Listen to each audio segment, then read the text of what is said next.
Dalam sebulan mungkin kira-kira sekitar 3.000.000-500.000 sih, Kak. Ini bisa 50. 30-50.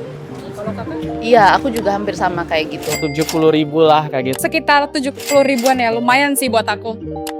Nah, ini sesuai nih dengan pernyataan Kemenhub yang datanya mereka dapatkan dari BPS. Kalau Jakarta sebagai salah satu kota dengan biaya transportasi tertinggi se-Indonesia, biayanya sebesar 1,59 juta per bulan atau hampir 12% dari pendapatan. Padahal kalau kata World Bank, idealnya nggak boleh lebih dari 10%.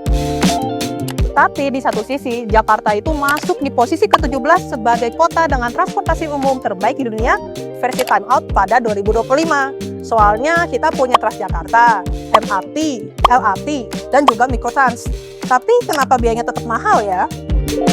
Nah, Kemenhub bilang kalau masalahnya ternyata ada di first mile dan juga last mile. Contohnya kalau naik Transjakarta biayanya akan murah. Tapi ongkos ojek online ke stasiunnya mungkin bisa lebih mahal dari biaya naik Transjakartanya sendiri.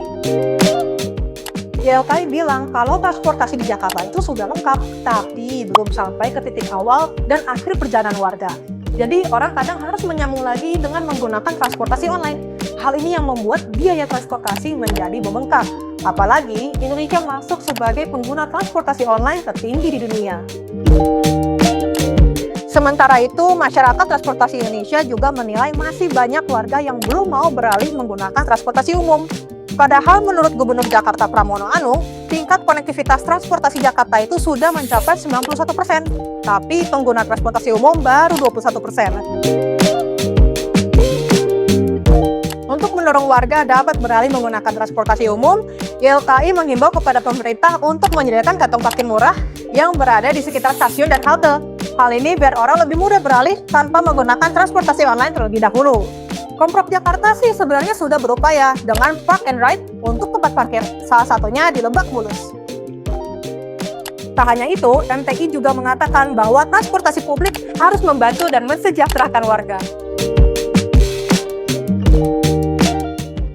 Transportasi di Jakarta terus berkembang, tapi tantangannya juga makin kompleks. Kalau menurut kamu, apa nih yang paling penting supaya ongkos transportasi di Jakarta bisa lebih murah?